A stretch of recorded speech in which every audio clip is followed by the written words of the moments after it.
Okay, I think I came up with an intro. Listen to this, okay? It's really stupid, but I think because my channel is called Books on the Mat, so my intro will be this: we're sitting on the mat, we have a book, let's talk about it. A very silly intro, but since I'm on the table, I decided that I would just say, we're on the table, we have a book, let's talk about it.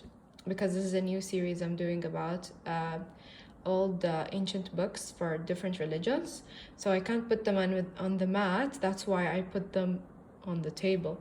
So this new series is going to be called Books on the Table.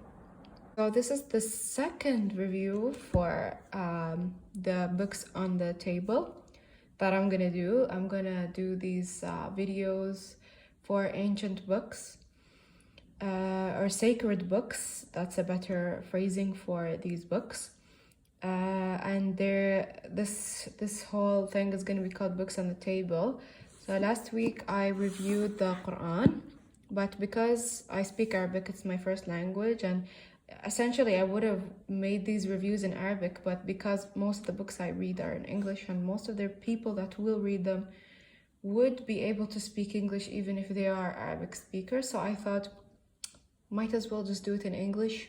Bigger audience, bigger people, more people to reach, even though I'm probably less people will watch these videos.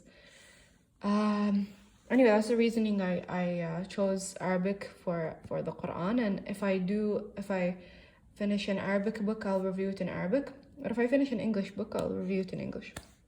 So last week, I finished the Quran for the first time ever. And that was the first review or the first reading of the Quran that I've ever done.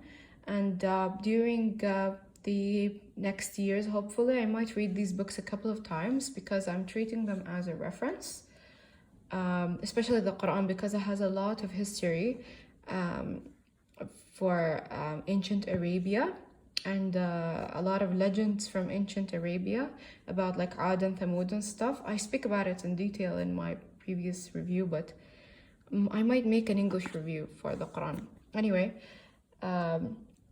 so this week I'm going to talk about the Upanishads. I finished it a while ago, maybe a couple of months ago, maybe a month ago. But I didn't review it because I wanted to kind of build up the information and build up the database in my head and build up a good background to speak about it. But I realized that since this is going to be my first review of the book, I'll just tell you what I think about or what I took from it and what are the things I want to explore more as time goes by. During this year, I want to kind of focus on the ancient sacred books. So I bought most of the sacred books for different religions. So as I said, the Quran I have. I also got the Rig Veda. I'm in the middle of reading it at the moment. And then I listened to the audiobook of the Bhagavad Gita.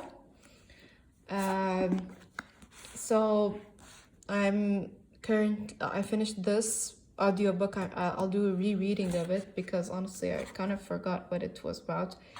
I do remember that a man named Arjuna was in it, and I connected him with Sarjun al-Akadi because he was fighting his kin. But we'll get more into that. So I'm kind of treating these books as a reference more than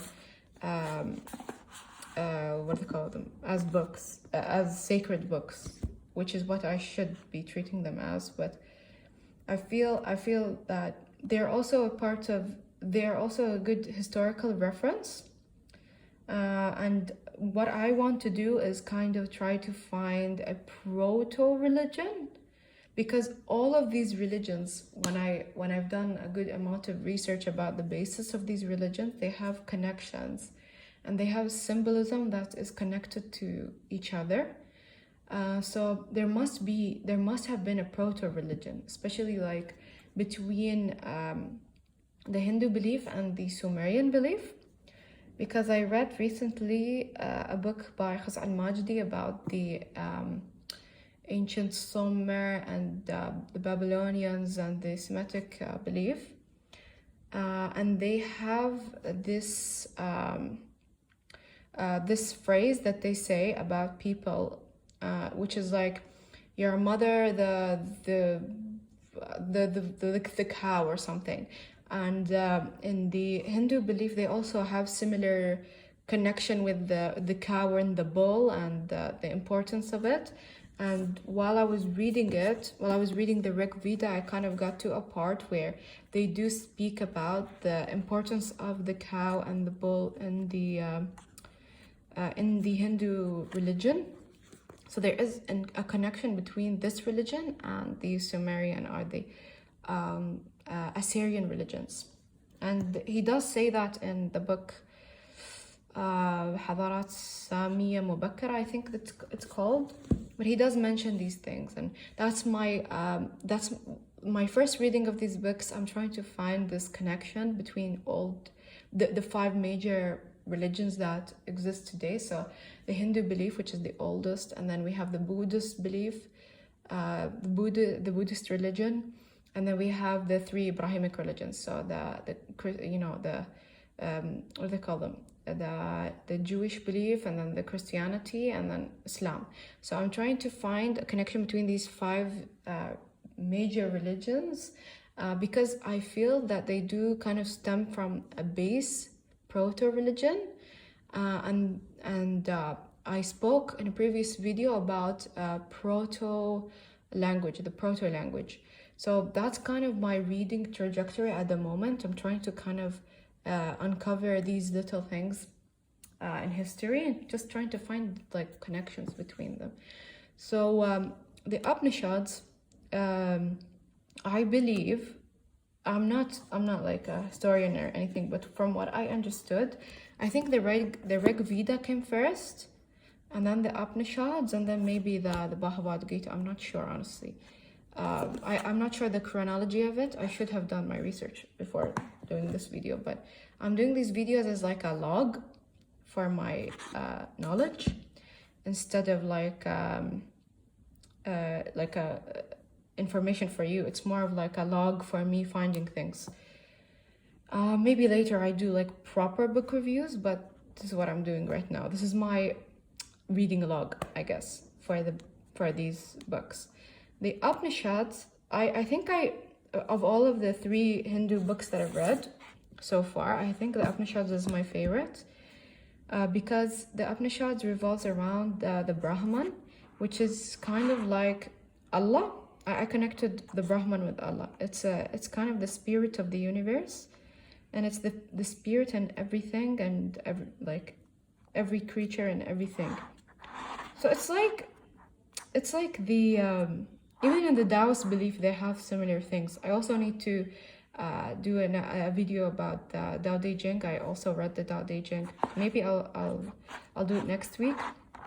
But what I liked about this reading of the Upanishads was I figured out what the Om meant, which is kind of the frequency that God resonates in, I believe, or that's what I understood. Don't listen to me. This is like a log for me.